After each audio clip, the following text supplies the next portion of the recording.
That's the thing. It's the question of, well, everybody gets to try, or you can try multiple times. So is that something that is fundamentally different in skill checks? I suppose, but then if everybody can just try as many times as they want, then why are people rolling to begin with? Exactly. Yeah.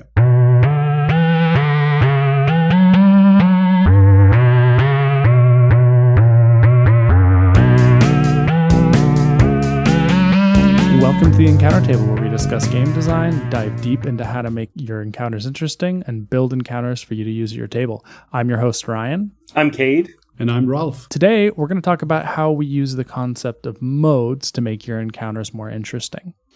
So I'm just going to introduce a little bit about this idea of modes in RPGs.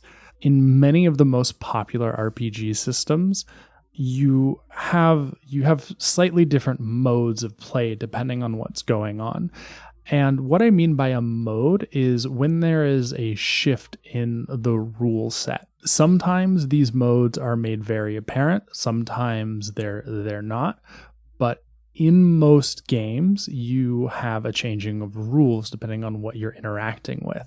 If we look at games like D&D, Savage Worlds, Genesis, some of the more common large games, you tend to have three main modes. One is combat, one is exploration or skill checks, and a third one is social encounters. And essentially, the reason that we would identify these three modes is because the rules actually change, right? When maybe everything is a D20 roll in Dungeons & Dragons, but what happens in combat is you have a turn order and you have very specific lists of actions that you can and cannot do. When you get to a skill check section, say you're running into a wall and you need to climb up it, the rules change slightly. In many of the games I've seen or listened to, there tends to be a little more negotiation about, well, what if I did this? What if I do that? You'll eventually make a roll and you're not necessarily in turn order anymore. People can kind of do what they want, and you're interacting with the game in a different way than you would combat. And with social encounters, the same thing happens. People tend to talk in character, discuss exactly what it is they would say, and there might be rolling involved depending on what people are doing and how it is happening. But there tends to be less rolling than in the other two modes or as dependent on rolling. Just the idea of a mode is that the game kind of changes depending on it. Now, there are only three modes. You have some games that have a single mode and some games that have many more than that. If you look at something like Powered by the Apocalypse, I would say that tends to be more one mode. No matter what you're doing, you roll a single thing. You have a set of moves, and the outcome doesn't matter if you're talking to someone or you're fighting someone. There's a set of things that happen based on the move that you have. If you look at the other side of the spectrum, something like Shadowrun, you end up with many, many modes. The way that you interact with the Matrix, which is their version of the internet, is very, very different than the way that you run combat, which is very different than magic, which is very different than skill checks, which is very different than driving, which has its own special set of rules. So there aren't three modes, but I kind of identified these three modes because they're the ones that you run into the most often. You guys want to talk a little bit about your experience with modes? I know you may have not thought about it this way before, but I mean, running games, you've surely interacted with the three modes in different ways. Definitely.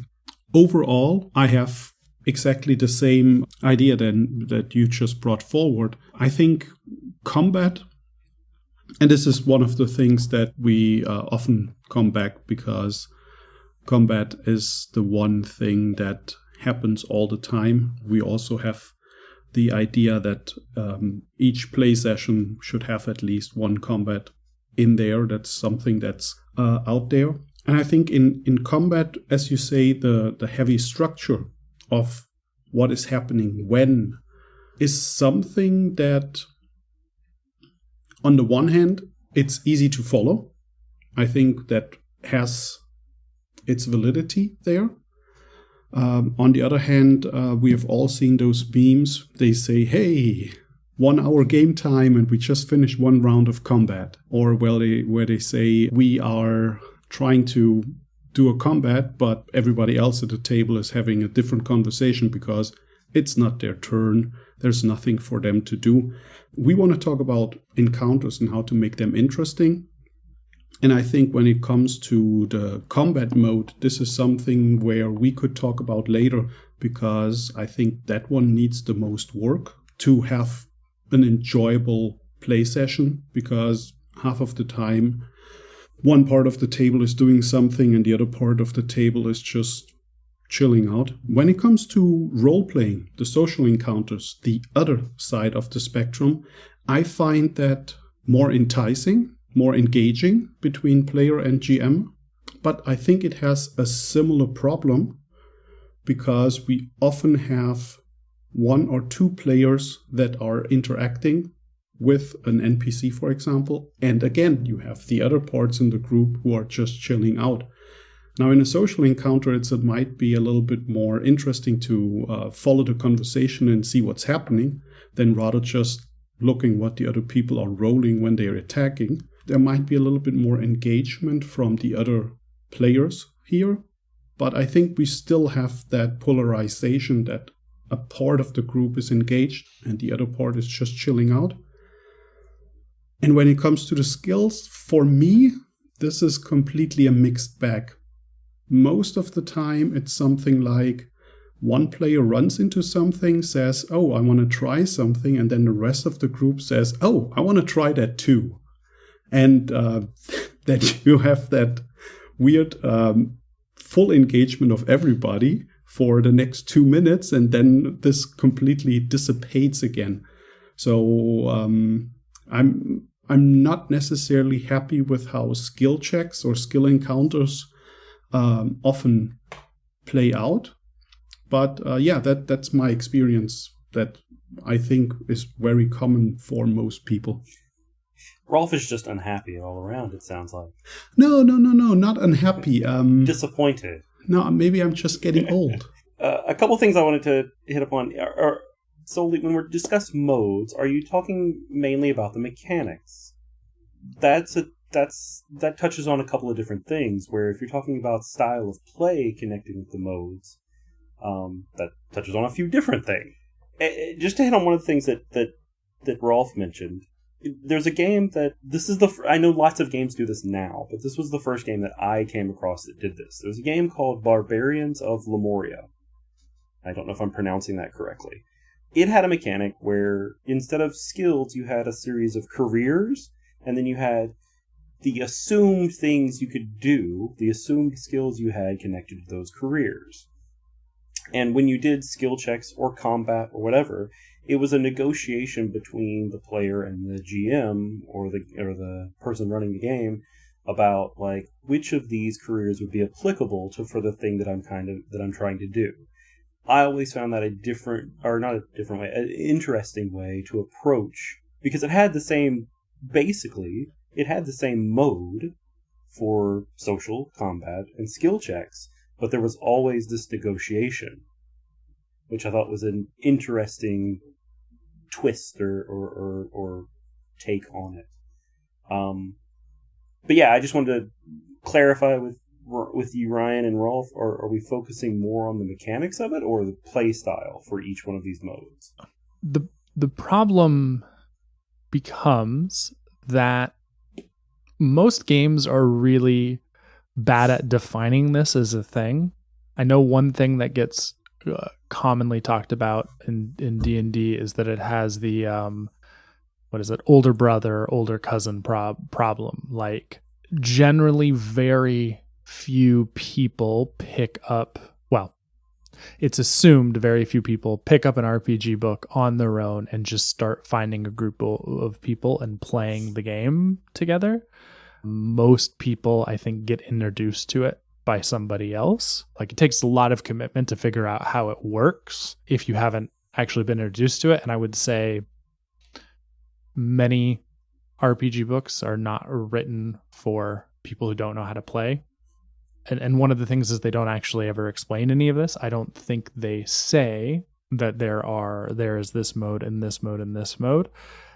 I'm going off of my personal feelings from playing a game. So I think it's part mechanical, but it's also part, does it feel different, right? Yeah, and I'm I sure get there that. are tables that social encounters and skill check encounters are the exact same thing, because if you look at a lot of games, rules as written, you decide what your character wants to do, you roll a persuasion check, and that's that. It's just that, right? Yeah. Like, you don't even technically need to say what your character says, which is fine. I'm not by any means saying something bad about that as a way to play. I just mean that these are based on, I guess, like podcasts that I listen to and games that I've played myself, which is kind of my community of RPGs. This is what I see the most of these three. So social checks and skill checks aren't really different in the rules. If you were to read D&D or Genesis, there would be like The social skills are skills. They're not even considered. They would be skill checks. Have you guys though played in games where people don't talk in character at all or discuss what their character says, or where like I've played with players who are less comfortable with that, and they'll just be like, I try to persuade them or I try to intimidate them, and again, that's fine. But in your experience, do you play games where people treat social just like skill checks? I have seen players do that, and depending on the GM, that was okay or that was not okay. I was actually just playing in a game Friday night where a player was basically was the persuasion character of the group, and she was basically rolling her die and saying, I persuade him, and that was the end of her sentence.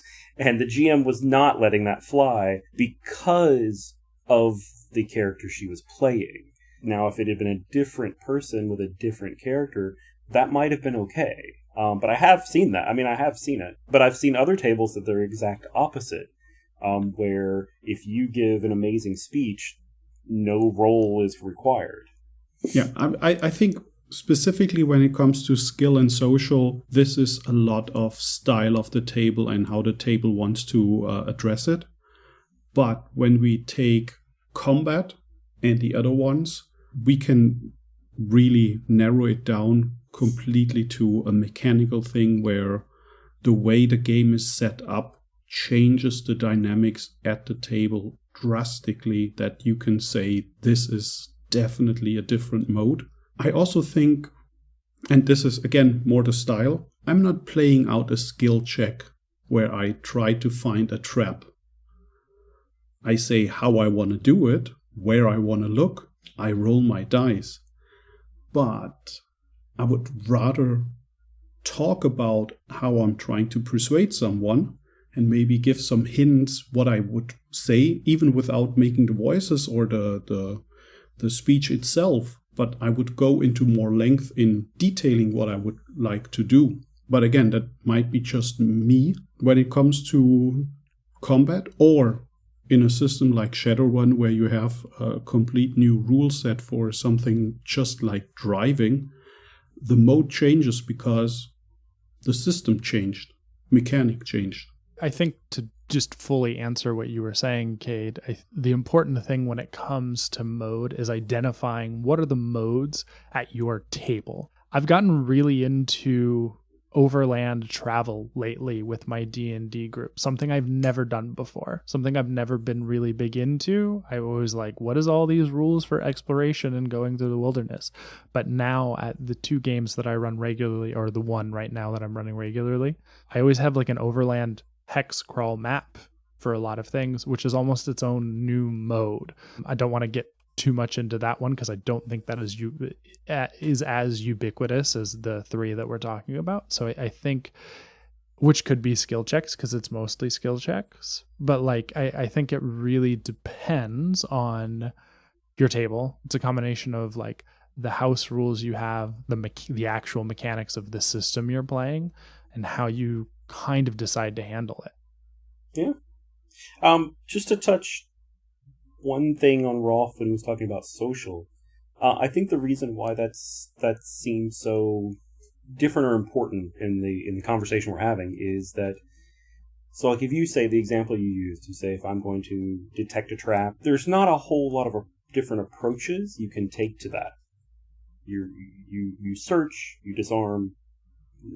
But like if I am trying to convince someone to do something, I can be intimidating, I can be seductive, I can try to bribe them, I can try to whatever. But there are multiple options encompassed in these skills that might be intimidate or persuade or whatever the skill is. There are different ways you can approach that, and I think that's why it feels, what Brian was saying about the feeling, that's why it feels different than saying, I'm riding. Well, how are you riding the horse? Well, I'm on the saddle. There's not a lot of options, where if you say, I'm intimidating him, well, how are you doing? Are you getting right up in his face? Are you drawing a weapon? Are you threatening his children? Like, what is the approach, I think is what I'm trying to get at. Also, with the social encounter, since it involves another being, there is something coming back that you can react on again. It stacks on top of each other. That one check where you say, hey, I want to persuade that person, can be drawn into a conversation if the players and the GM are up for it. For me, this is interesting. But yeah, I can understand that it could be just a skill check. I think for a lot of people who play RPGs, there is, the story element of it, and I think that's also a part of it. Dialogue is important to stories. When you have a dialogue, you learn about characters, both of the characters, right? There's an interest in that. When you have an action, you still learn about the character, but I think, like you said, it's less reactive and it's less...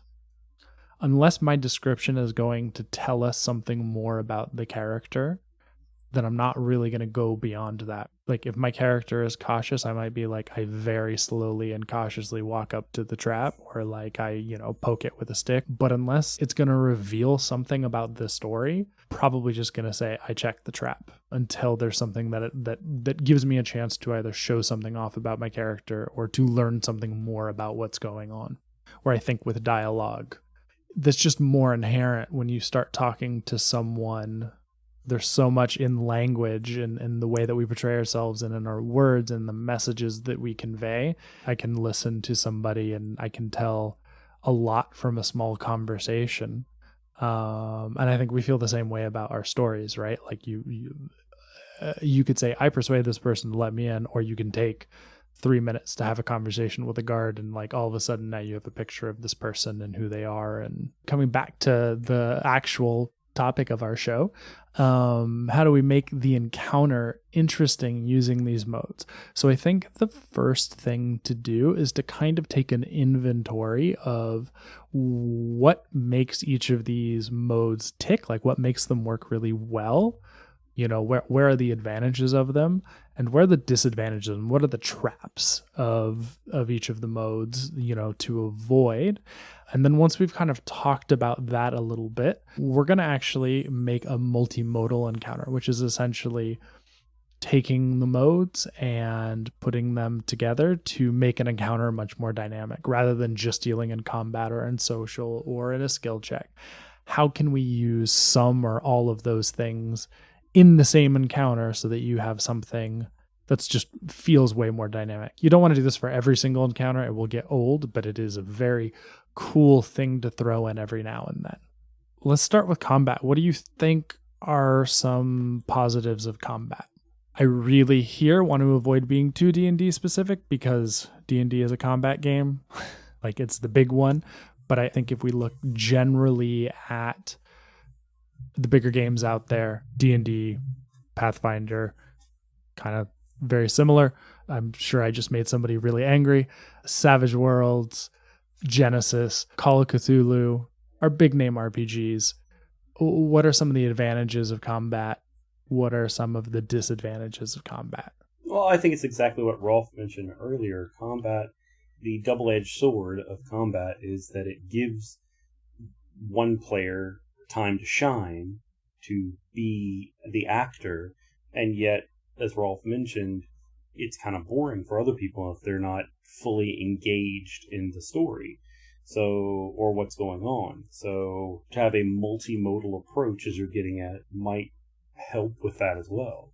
And I agree with Kate. I think one of the main things most of the combat systems do really well is they are very precise when it comes to who does what, when, and how. So all the steps are there. Everything is laid out. I think the biggest problem comes when we have systems that start to get bloated because my level 15 character could do 25 different things and I only play that character once a month, so I'm not reading up on that every time before I play. I just wing it, and bam, in the combat I have to flip through the book and say, how does that work again? I think that's one of the biggest grievances we have when it comes to combat, that people say nobody is prepared. And it would be quicker if everybody was prepared. This is one of the things, those characters get so amazing that half of the people playing those characters lose track of what they can actually do. And then the GM says something like, doesn't your character have a reaction on that? And you flip through the sheet and it's like, oh yeah, how does it work again?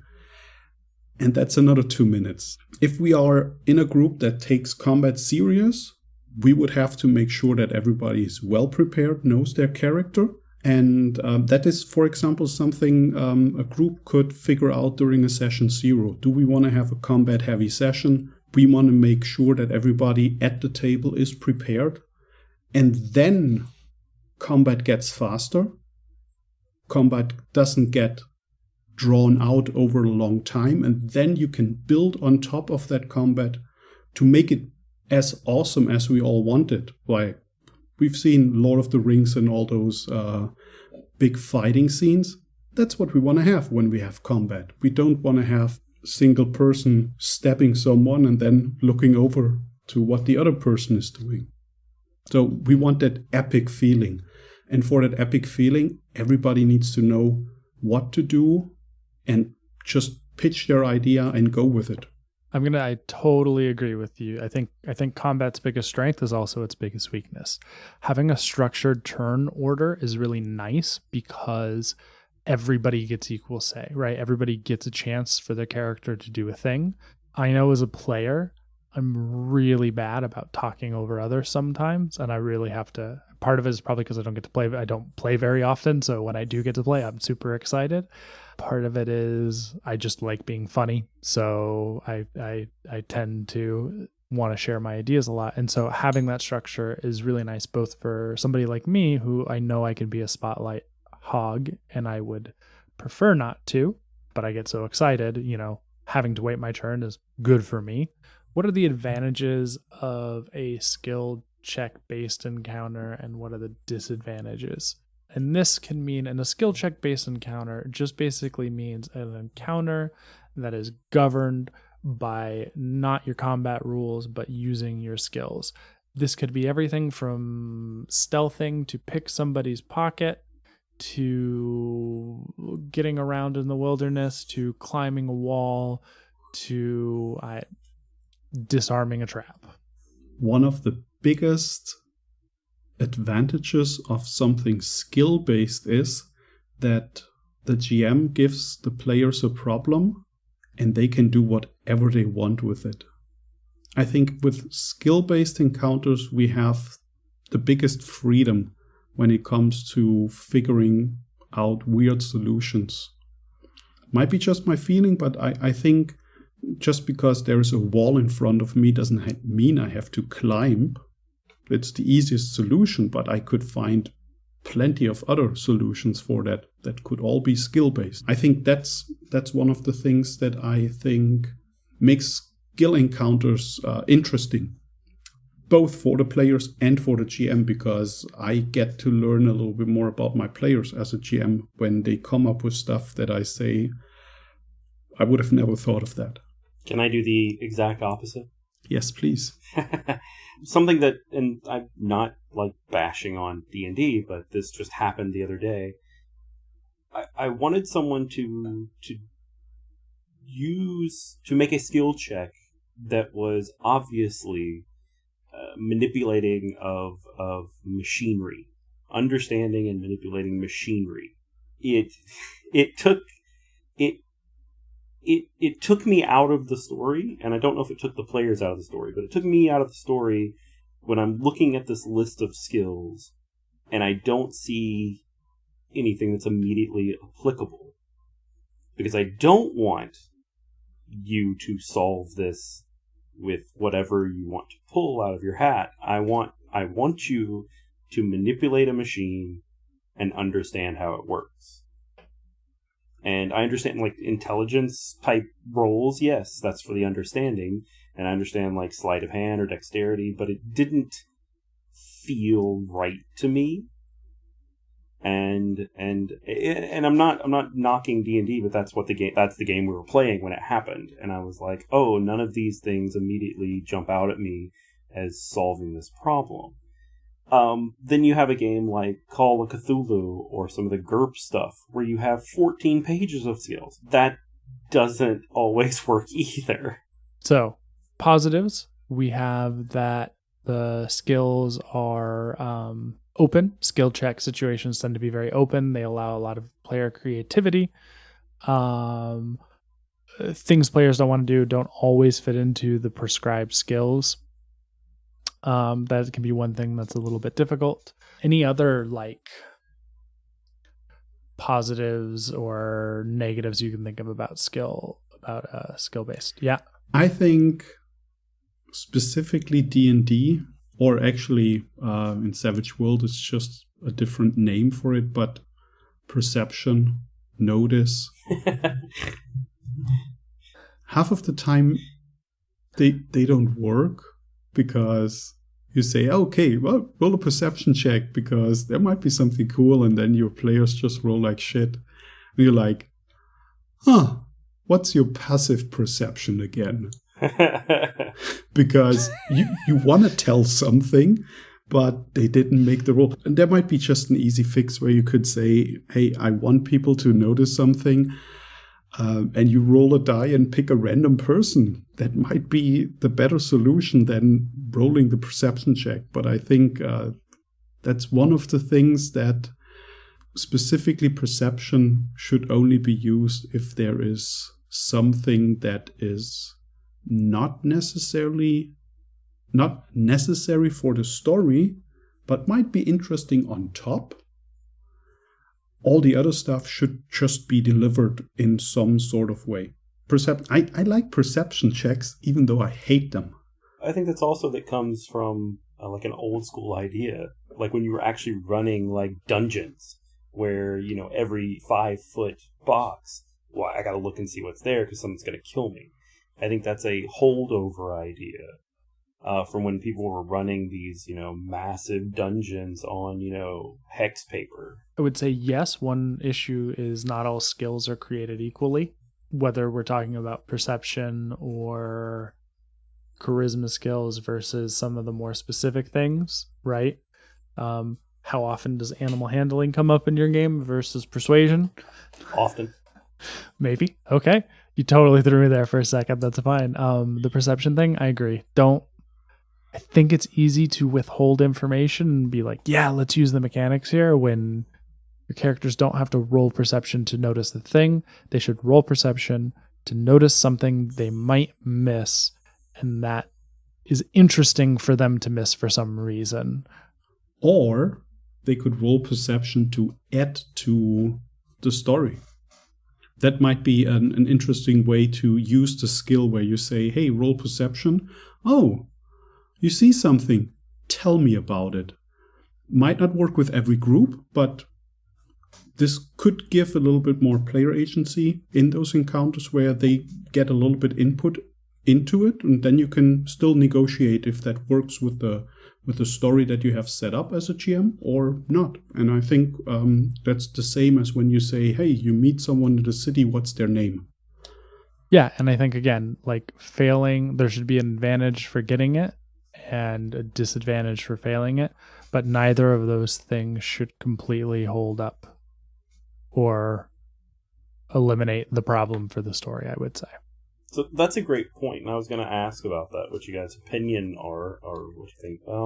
So on skill checks, if we're talking about the mode of the skill check, what do you do with failures? I know that lots of games and lots of GMs have the yes, but, or the no, and kind of thing. But I mean, if you're running a system that doesn't have that kind of built in, is that just a failure? And that's just, we move on. When I'm my best GM, which I'm not always, but when I'm doing my best as a GM, there is an interesting consequence for the failure, but not a halt of a story. So yes, if you run into this is the locked door dilemma. What happens if there's a locked door into the next room and you fail your check? I would make sure that if I had a locked door to get into the scenario, there would be a key somewhere that would be accessible to the players through another means. So that would mean that the consequence for not being able to open the locked door is now they have to go find the key. For whatever reason it is that they failed, now they need to go find the key. If for some reason it makes sense for them to be able to make multiple checks, I would try to make a consequence, like some kind of timer or something going on for using multiple checks. Like there should be a reason that they can't just keep doing it, because they can just keep doing it as long as they want. Why would I make them roll? They're going to open it eventually. That's the thing. It's the question of, well, everybody gets to try, or you can try multiple times. So is that something that is fundamentally different in skill checks? I try not to have those situations. No, I'm just, I agree with you. That's not the best approach. I'm just saying that, like, if we're talking about it strictly in this discussion of how skill checks are a different mode, is that part of it? I suppose, but then if everybody can just try as many times as they want, then why are people rolling to begin with? Exactly. Yeah. Yeah, so I guess there's the disadvantage that it can kind of just devolve into, if it's not well crafted, it devolves into when does somebody get the right number? Yeah. No. So then moving on to social encounters. What are the advantages of social encounters? What are the disadvantages? I think here we switch from the system itself mostly to the table. The advantages are that I can actually play it out.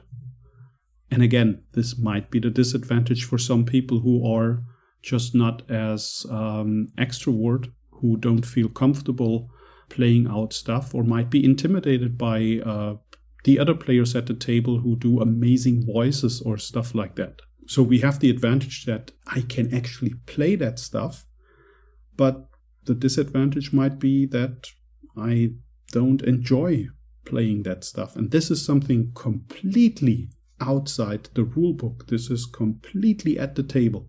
No, I would agree with that. That is probably the biggest shift. And when we touched on that earlier, that, there are lots of times when you would require is kind of a hard word, but you would encourage role play during a social encounter, where you're not actually forcing the ranger to shoot someone with an arrow. I don't know. That might be fun, different kind of game, but yeah, I mean, I think some of the advantage is that it is probably, I would say it's probably the most immersive part of a game for me. Yeah, I agree. And I think that goes back to what we touched on earlier, is it's reactive. So that's why it feels more engaging for both the players and the GM, is that you do have this back and forth. Not everyone can always participate in it well. So like if your character's not set up to be involved in social situations, it can be, I think, frustrating for players. if I roll up a low charisma barbarian and combat is my thing, then I'm probably not going to be very, involved in it. If you look at some of the other systems, if you look at the skill systems and you look at the combat system, a larger portion, there are usually larger ways to interact with it mechanically. Mm-hmm.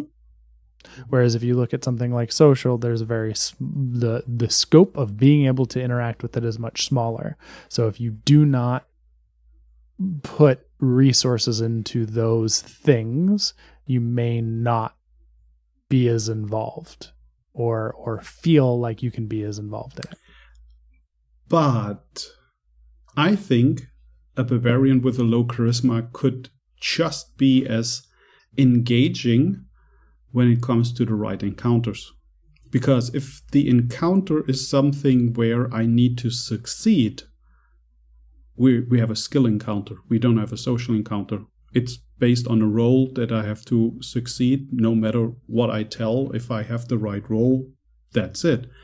But if I say we have a social encounter and based on how the conversation goes, we figure something out, then even the barbarian with his charisma 8 can do something because he just struck the right chord. If he would have had to roll, the barbarian probably would not succeed. But role-playing it might be something where the GM says, hey, this is fun right now, let's go with that. And the other person, the NPC, enjoys the conversation and reveals something, then it's not a skill anymore. Then it's a role-played social encounter. I think here we can see that we can change the intent of how the encounter is set up. That might change the way we actually play with it, if that makes sense. Sure. Totally. I think one of the things that's kind of implied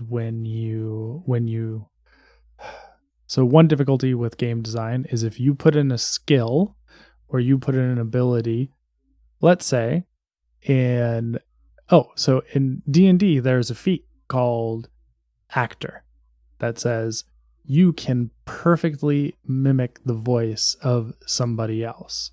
Because that feat is in there, the implication is that you need that to be able to do that thing. And I'm not saying you have to run it at your table this way. And I think the same thing can come down to skills, right? If you are going to do everything by role-playing and by not rolling dice based on what is said, if that was going to be kind of ubiquitous, I think there's obviously an in-between, then why would I invest anything in charisma to begin with? I mean, I know there's other things that go along with charisma, but becomes this weird counterbalance of, like, I totally agree if what is said makes sense within context of the story and there's no reason for a roll, then there shouldn't be a roll. But if there is possibility of failure in it, then you have to have a roll, because otherwise, why include that anyways, right? It becomes this weird, and I don't want to say slippery slope because it's not a slippery slope, but it does become a weird thing of like, okay, you can't do everything, I think, all narratively all the time, all role playing, because then why have those skills? Why invest resources in that? But also there are times that it makes sense. Does that make sense? I know I'm kind of mumbling, but maybe you can articulate what I'm saying better. No, I get what you're saying, and I think that I'm glad that you used the phrase game design, because that means there was a reason why, as the example you gave, there was a reason why someone designed that and put it into the game. And they thought about it, and they said, this is for this purpose. Hopefully. No, I think that there are usually, playtest and options and things like that where they think about things that they put into the game. Hopefully, like you said. Would it be hurting the game in any way if you did have those house rules where you said, wow, he gave a great speech, but his character, not the player, his character possibly shouldn't have been able to do that because they are the barbarian. So I'm going to give him advantage on his roll that he still has to make. because you're almost getting into almost a metagaming idea. The player has said the things that would convince the DM, and by proxy the guard that the DM is representing. Player has said the right things, but would the character have been able to pull that off if they, are a 7-foot-tall barbarian that looks like they've hit, every branch on the ugly tree? It might not even be that they couldn't say it, but it could just be that it's just not interpreted the way that it's meant, or, it sounds more like a threat. I mean, it might be really interesting to run a game where you do away with those skills and just your characters know how to talk as well as you do. If your group is up with that, that might be an interesting experiment. I don't know. That might be really fun to try, actually. So I guess with that in mind, with the different sort of encounter ideas that we have about the different modes, let's make a multimodal encounter, which just to reiterate, basically this means we're going to create an encounter where the players are having to interact with multiple modes at the same time. Could be it could be all three, could be two of the three, but the idea is that to overcome this encounter, we need to be doing skill checks, combat, and social, or some combination of the two.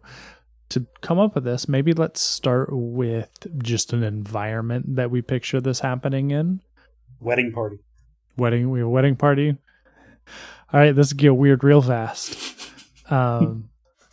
Well, no, I was trying to think of it from the standpoint of where are you going to have social? Because I think the other two are easy to put into almost any situation. Yeah. Depending on how the people react, combat can come up whether you're riding the subway or in a dungeon. That could happen.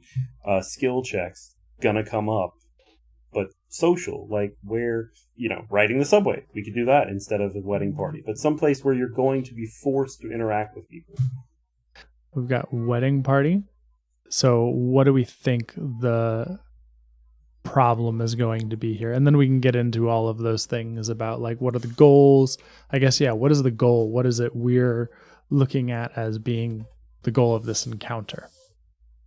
There is an assassin in the room.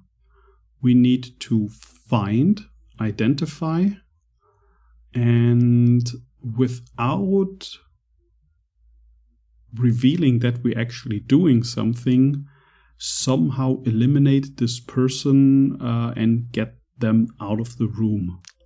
I love it. Excellent. I like it. Excellent. The other guests are not allowed to notice anything. That would be one of the difficulties in here. And maybe we have partial information to begin with, so you actually have to speak to guests in order to discern who is the assassin. Yeah, so this is the we're getting more into a whole adventure than a single encounter, but I think it's great. This is the princess's wedding. Her father, the king, has ordered you to find there's an assassin here in this wedding for him. Or he believes there's an assassin here, or for, I don't know, whatever reason there's an assassin here. And your job is to find the assassin without disturbing the wedding. I like it. So the goal is to find this assassin. So our modes here are social and skill, and it may evolve into combat, which I think is kind of often the case. What are the stakes? What does failure look like? Partial failure look like? Whole failure look like? And who does that affect? A partial, it could be a complete failure, I guess, or a partial failure. You are either interrogating the wrong person. And you could even have it as skill checks or social checks as a number of successes and a number of failures. 3 successes, you have identified the assassin. 3 failures, the GM doesn't tell the players this, but you say, yes, of course, Count, is the Count Roger is the assassin. even though the GM knows that no, they've had 3 failures and they've chosen the wrong person.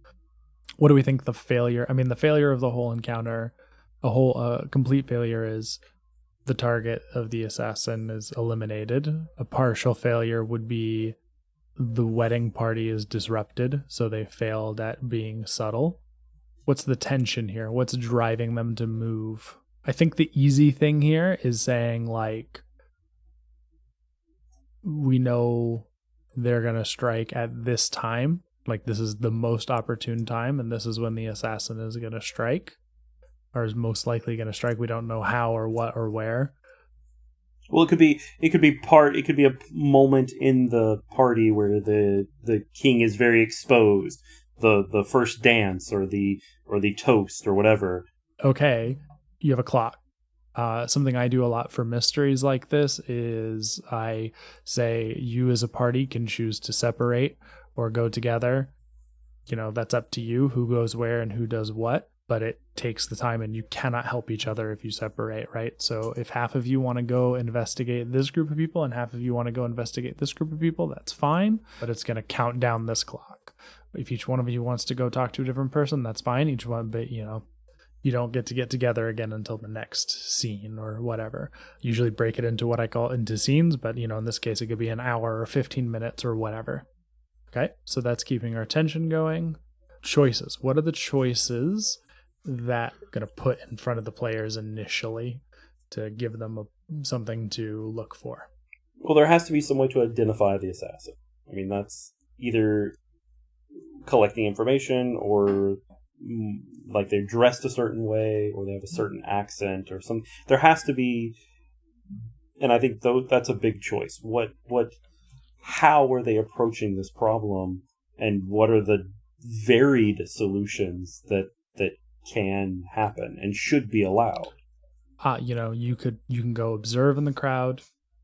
You could talk to people. You could check the registry. Those are probably the 3 places to start.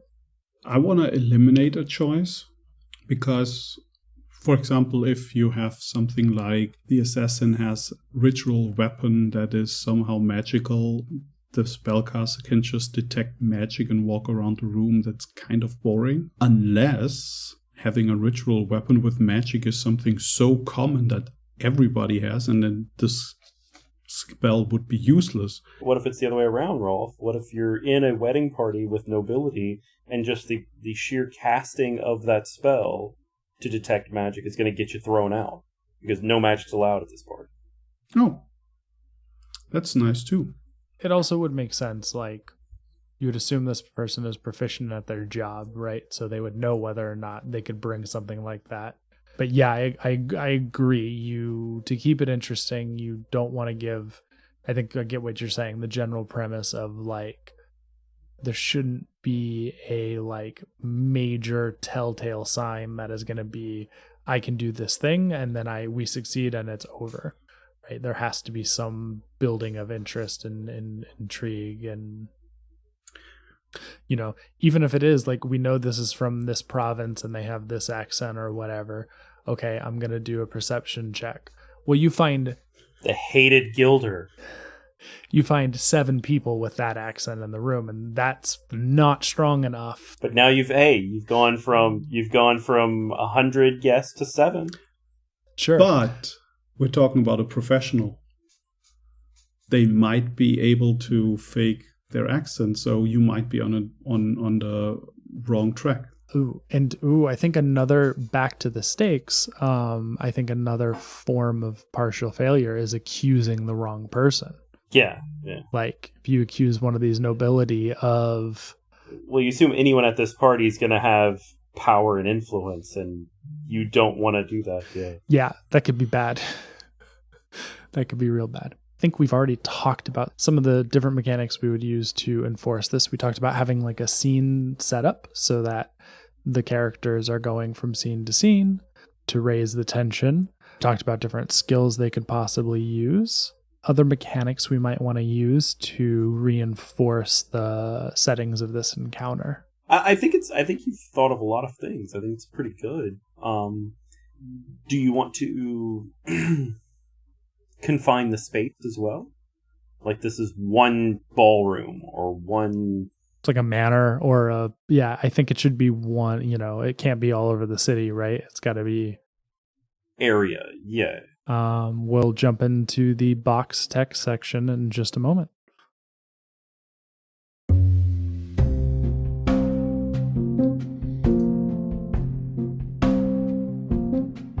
Welcome, my friends, the Magister says as he invites your party to take a seat. He called you to this meeting in a tavern of all places, and not a particularly nice one at that.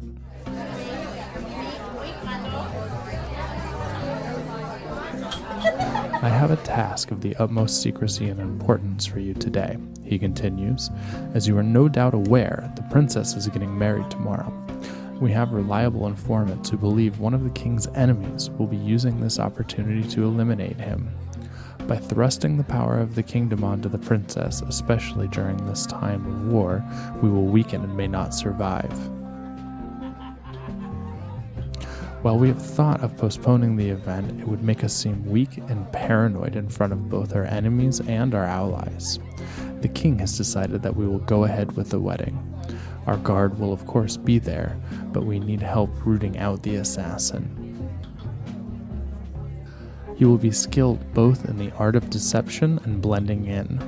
We need you to find him before the toast, as that is when we believe the assassin will strike. However, should you accuse the wrong person of being the assassin, you must understand we will deny any role in asking you to attend. The consequences of falsely accusing one of the nobles may be great.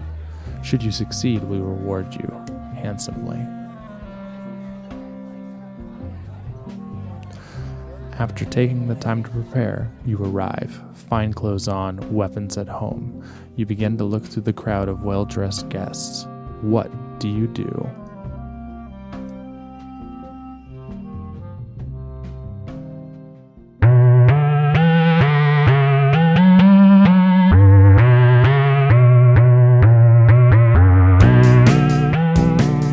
Thanks for listening to The Encounter Table. If you like what you hear, please subscribe to the podcast, leave us a 5-star rating and review on Apple or your favorite podcatcher, and share us with your friends. We love to hear from our listeners, so please comment on the podcast on our website at www.tabletop-rpg-encounters.com, find us on Twitter at TTRPGEncounters, or on Facebook at the Tabletop RPG Encounters page. If you'd like to support the podcast in a monetary way, you can visit our Patreon at www.patreon.com/the_encounter_table. If you want to buy any of the games we discuss, use our affiliate links in the podcast description or the affiliate links on our websites. This helps us find cool stuff to review and talk about. The music accompanying our box text is Our Only Lark by Blue Dot Sessions. You can find their music at sessions.blue. You can find Ralf on Twitter at WooDaRPG, that's at WUDERPG, or buy some of his games at woodarpg.itch.io. Kade is a real person you can't find on the internet. And remember, keep playing, keep designing, and always check for traps.